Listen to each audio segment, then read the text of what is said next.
иртә дибез, саумы кыяш дибез, саумы дибез, дуслар, туганнар. Шулай чын ихлас күңел белән сәламәтлек теләп торганнар. Саумы дигән сүздә зур мәгънә бар. Ул сәлам булып барып ирешә. Саумы дип хәлне белешү кешеләргә бик тә килешә. Ораларга күпер салып куя.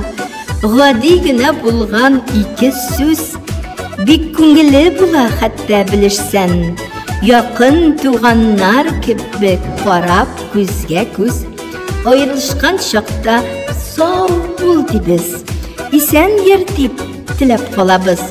Үзебезнең изге ихлас күңел белән йөрәкләргә җылы салабыз. Автор Гөлнур Галимова.